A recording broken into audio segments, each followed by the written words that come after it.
Fix my laptop, IT nerd. Preston Whitmore III slammed his MacBook Pro on my desk hard enough to rattle my coffee mug.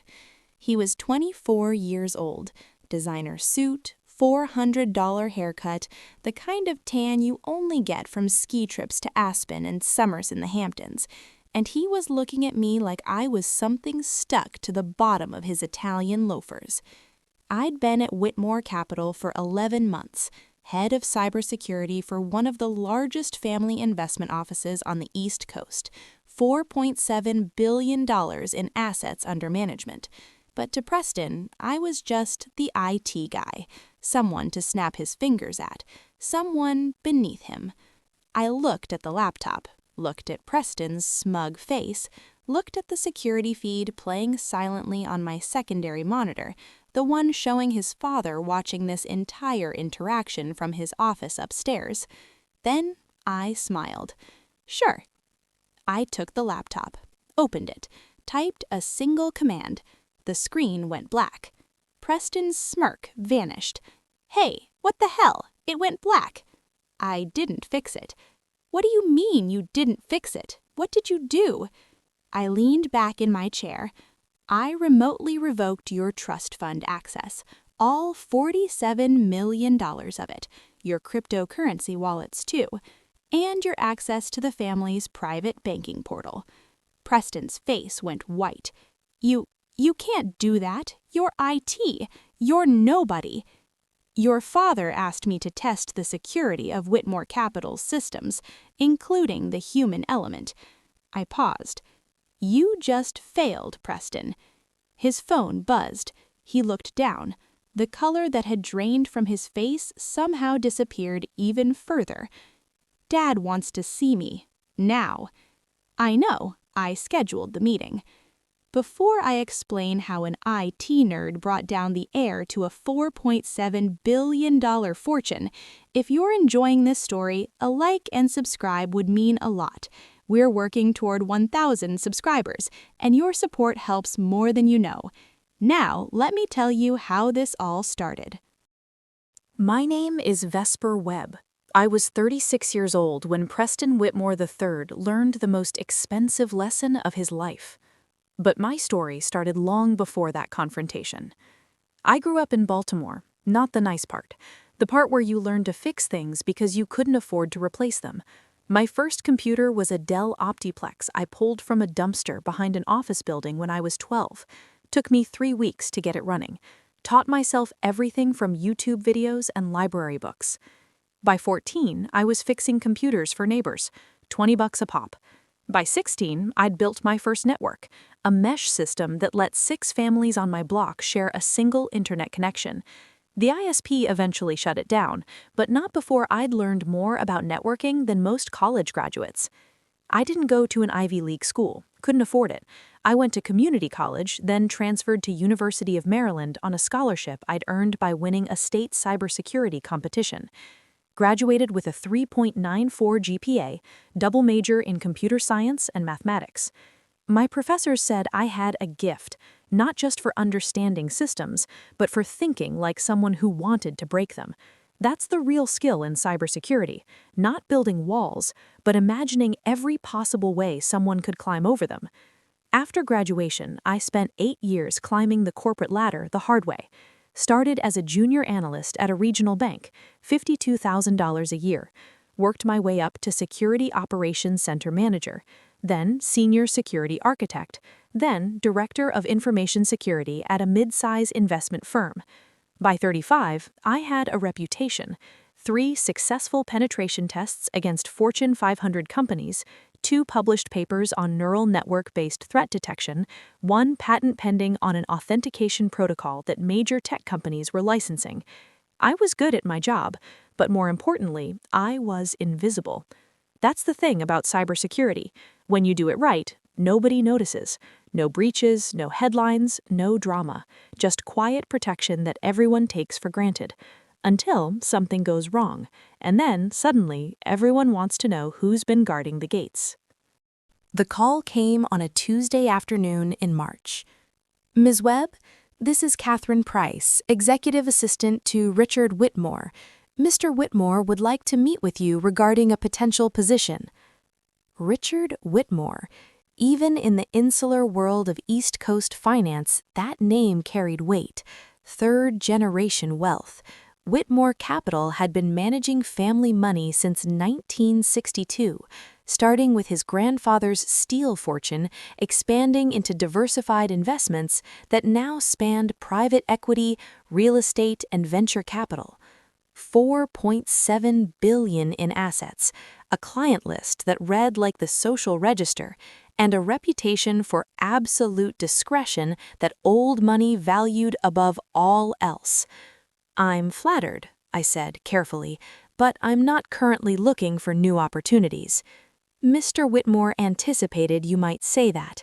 He asked me to mention that he's prepared to offer 3 times your current compensation, plus equity participation in the family office. I paused. When would he like to meet? The meeting happened 3 days later at Whitmore Capital's headquarters, a restored Gilded Age mansion in Greenwich, Connecticut, that probably cost more than every house on the block I'd grown up on combined. Richard Whitmore was 67 years old, silver hair, sharp eyes, the kind of quiet authority that didn't need to announce itself. He'd built his grandfather's legacy into something even larger, and he carried that weight with practiced grace. "Ms. Webb, thank you for coming." "Thank you for the invitation, though I'm curious why someone with your resources is recruiting personally." Richard smiled. "Because I don't trust anyone else to evaluate what I actually need." He gestured for me to sit. "Let me be direct. I'm getting old.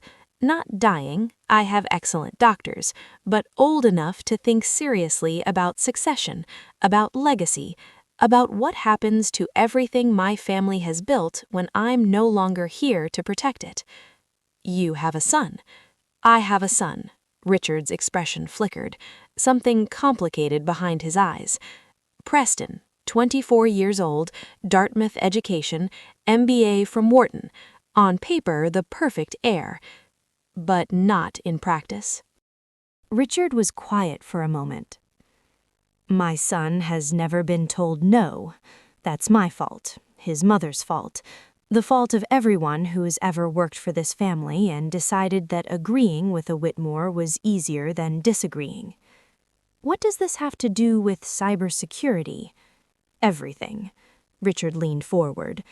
"I don't just need someone to protect our systems from external threats. I need someone to evaluate our internal vulnerabilities, all of them, including the human ones." "You want me to assess your son?" "I want you to do your job, comprehensively, without anyone knowing the full scope of what you're doing, including Preston." Richard paused. "If my son is ready to inherit this responsibility, I need to know. If he isn't, I need to know that too. And if he isn't ready, then I need time to fix that before I'm gone." I thought about it. The salary, 3 times what I was making, the equity stake, the challenge of securing a multi-billion-dollar family office. But more than that, I thought about what Richard was really asking, not just security, judgment, the willingness to tell a billionaire the truth about his own son. "I'll need complete access, every system, every account, every transaction." Done. "And complete discretion if Preston or anyone else asks about the scope of my role. You're the new IT director, nothing more. The security assessment remains between us." We shook hands. "Welcome to Whitmore Capital, Miss Webb." I met Preston Whitmore III on my second day. He walked into my office, a converted library on the mansion's 3rd floor, without knocking, looked around at my equipment with thinly veiled contempt. "So you're the new tech guy." "Vesper Webb, Head of Cybersecurity." "Right, IT." He waved his hand dismissively. "Listen, my laptop's been slow. Fix it." He dropped a MacBook on my desk and left without waiting for a response. I opened the laptop, ran a diagnostic, The problem was immediately obvious.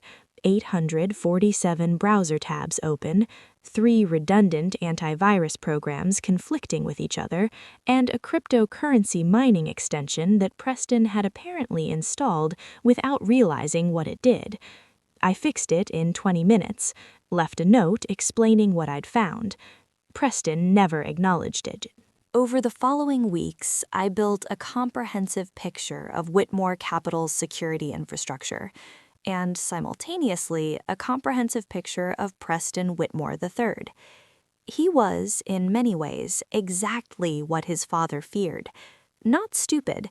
His grades at Dartmouth and Wharton were genuinely good, but entitled in a way that blinded him to his own vulnerabilities. He used the same password for everything, Whitmore 2000, ! The year of his birth, naturally. He clicked on phishing emails that even basic training should have prevented. He discussed sensitive financial information on unsecured phone calls at restaurants. And he treated everyone he perceived as below him with casual cruelty. The security guards, the cleaning staff, the administrative assistants, and especially the IT department. "Hey nerd, my printer's not working. Fix my email, it's doing something weird. Why is the Wi-Fi so slow? Isn't that your job?" Always nerd, never my name, never please or thank you. I documented everything, not because Richard asked me to, but because documentation was part of my job. Every security vulnerability, every protocol violation, every instance of careless behavior that could expose the family's assets to risk. The file grew thick, but the real test was still coming. 3 months into my tenure, Richard called me to his private office. Status report. I handed him a folder, 47 pages of analysis. The technical infrastructure is solid. Your previous security team did competent work. I've implemented additional monitoring systems, upgraded the encryption protocols, and established a new authentication framework for the family accounts. And the human element? I paused. Your son is a significant vulnerability. Richard's face didn't change, but something shifted behind his eyes. Explain. In the past 90 days, Preston has committed 23 security violations, password reuse across all platforms, clicking on simulated phishing emails. I sent 3, he opened all of them, discussing client information in public settings, accessing family accounts from unsecured networks. I turned to a specific page. More concerning, he's given his login credentials to 2 personal assistants, neither of whom passed background checks. He's installed unauthorized software on 3 devices, and he's accessed the trust fund management portal 147 times, but never once reviewed the security logs or transaction alerts. He's checking his balance? Constantly, but never engaging with the actual management of those assets. Richard was quiet for a long moment. What do you recommend?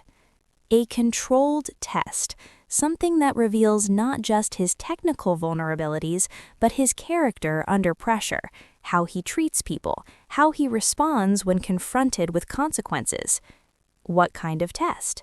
I outlined my proposal. Richard listened without interrupting. When I finished, he nodded slowly. Do it. You understand the potential fallout if Preston fails. If Preston fails, I need to know now, while there's still time to change course. He looked out the window at the manicured grounds of the estate. My grandfather built this from nothing. My father grew it. I've protected it, and I will not hand it over to someone who doesn't understand what it costs, what it really costs to maintain. He turned back to me. Run your test, Miss Webb. Let's find out what my son is made of.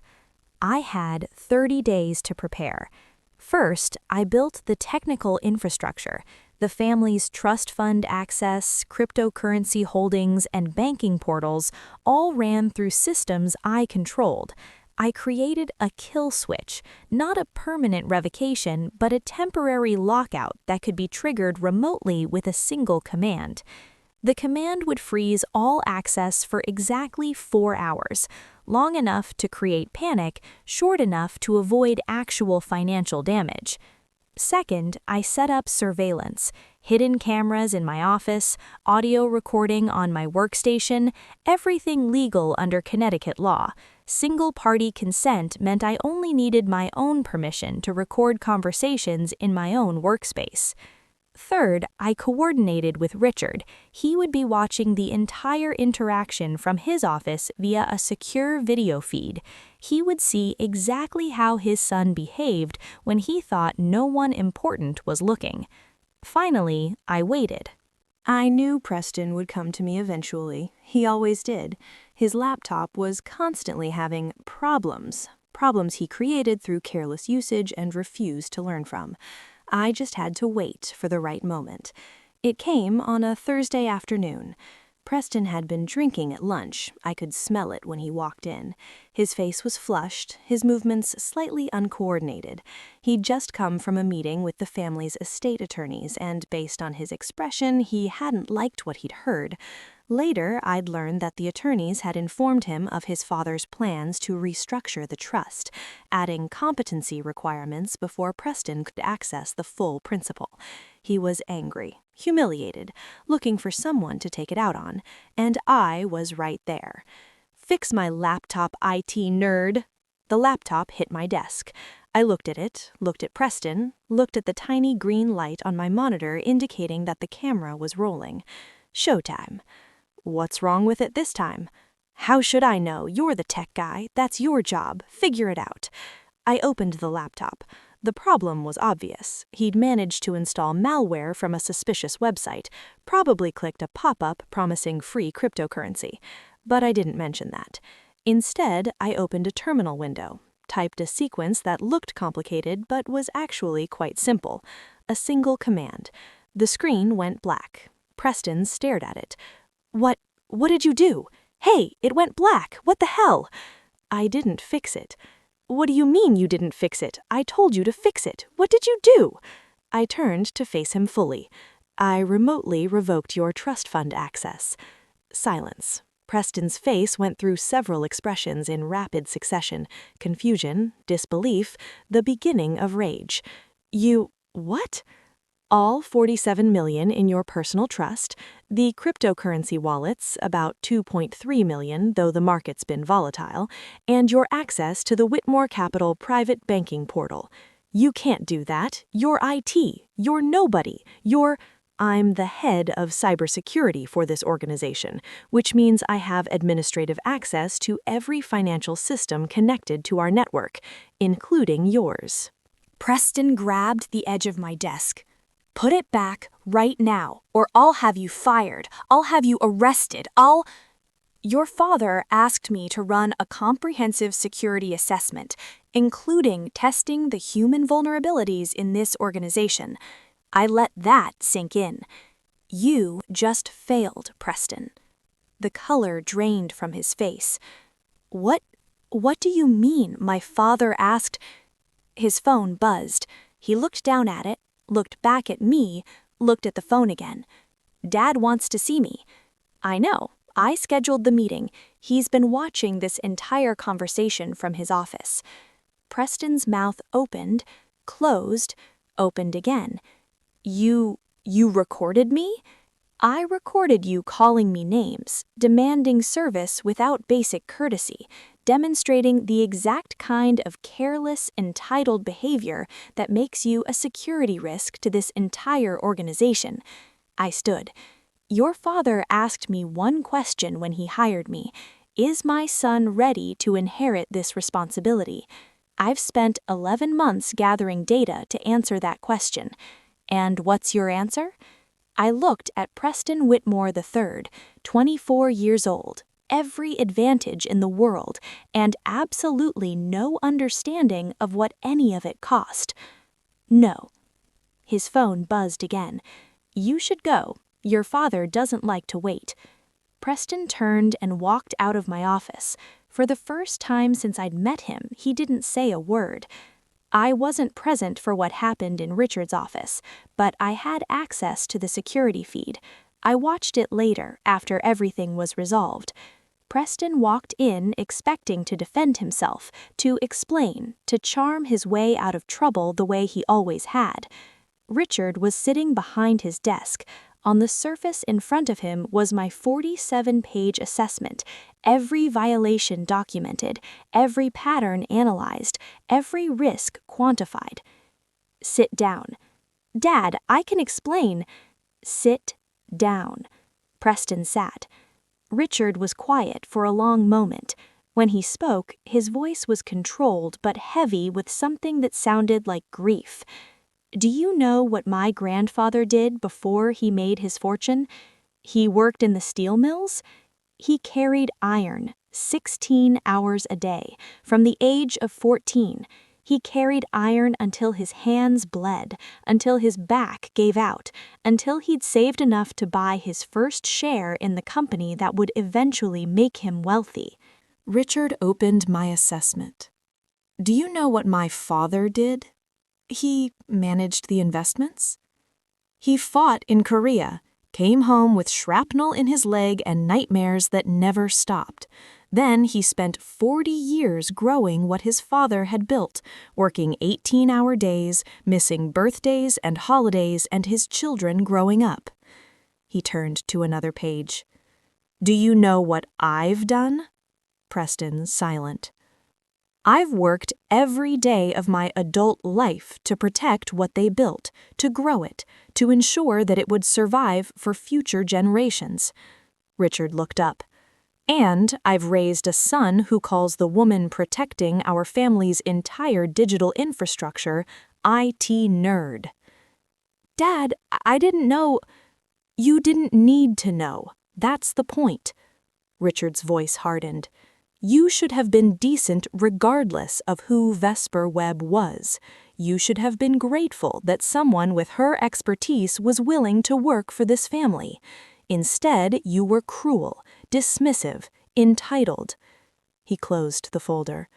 "You've been accessing your trust fund 147 times in the past 3 months. Do you know how many times you've reviewed the investment strategy? 0. How many times you've asked about the management fees? 0. How many times you've even bothered to understand where the money comes from?" "I've been busy." "Busy doing what?" Richard stood. "Busy going to clubs, busy flying to Aspen, busy spending money you didn't earn on things you don't need while treating the people around you like servants." Preston had no answer. "The trust restructuring the attorneys informed you about today wasn't a suggestion. It's happening, effective immediately."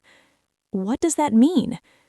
"It means you will receive a living allowance of $7,500 per month. The remaining principal, all $47 million, will be held until you demonstrate competency." "Competency?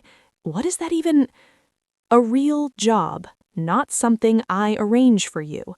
A real job that you find and keep for a minimum of 3 years. Performance reviews, professional development, evidence that you understand what it means to work." Preston stood. "You can't do this. That money is mine. Grandfather left it to me." "Grandfather left it in my care to distribute according to my judgment, and my judgment is that you're not ready." Richard sat back down.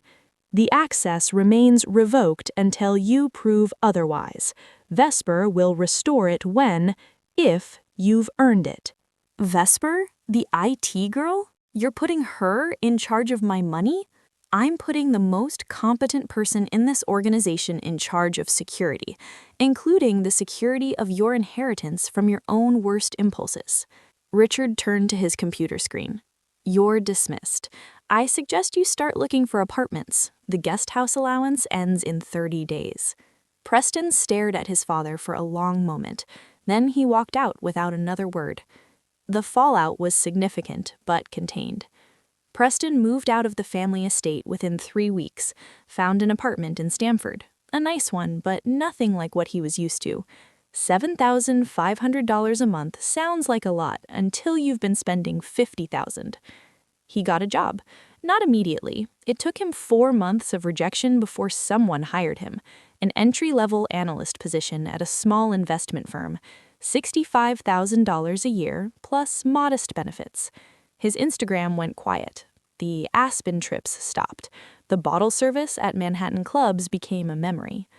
I watched from a distance. Through the security systems I still maintained. Richard called me into his office 6 months after the confrontation. Progress report. Technical systems remain secure. No breaches, no significant vulnerabilities detected. And my son? I pulled up the monitoring data. Not surveillance, just the financial access logs I was authorized to track. He's accessed the trust portal 7 times in the past 6 months. 3 of those times he actually reviewed the investment statements. Last month he emailed me a question about the fee structure. Richard raised an eyebrow. He emailed you? Politely, used my name and everything. Something shifted in Richard's expression. Not quite a smile, but close. That's something. It's a start. Richard nodded slowly. How long do you think, before he's ready? I don't know. Maybe never. But if he keeps on this trajectory, I considered my words carefully. Another 2 years, maybe 3. Long enough to learn what work actually feels like. Long enough to understand that respect is earned, not inherited. And if he doesn't learn, then you'll have your answer, and you can plan accordingly. Richard was quiet for a moment. Thank you, Vesper. For what? For telling me the truth. Everyone else in this organization, everyone who's ever worked for this family, they tell me what they think I want to hear. You told me what I needed to hear. That's my job. No, that's integrity. The job is just the excuse. Richard stood and extended his hand. Whatever happens with Preston, I want you to know, you've done more for this family than anyone who's worked here in 20 years. I shook his hand. Thank you, sir. 2.5 years passed. Preston Whitmore III changed. Slowly, painfully, but genuinely.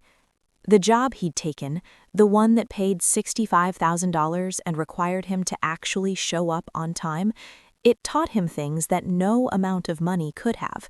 He learned what it felt like to have a boss who didn't care whose son he was. He learned what it meant to earn a promotion through performance, not connections. He got fired once, 9 months in, showed up late too many times, coasting on old habits. The humiliation almost broke him. But he found another job, a better one, actually, and he didn't make the same mistakes. On the 2nd anniversary of our confrontation, I received an email from Preston. Miss Webb, I've been trying to write this email for 6 months. I don't really know what to say except I'm sorry. Not just for calling you names or treating you like you were beneath me, for all of it, for being the kind of person who thought that was acceptable behavior. I've learned a lot in the past 2 years. Mostly, I've learned that I didn't know anything about anything. I thought I understood money because I had it. I thought I understood work because I had a degree. I thought I understood people because they always did what I wanted. I was wrong about all of it. My father told me recently that you're the one who designed the test, the one who recommended the trust restructuring. At first, I was angry. I thought you'd ruined my life. Now I realize you might have saved it.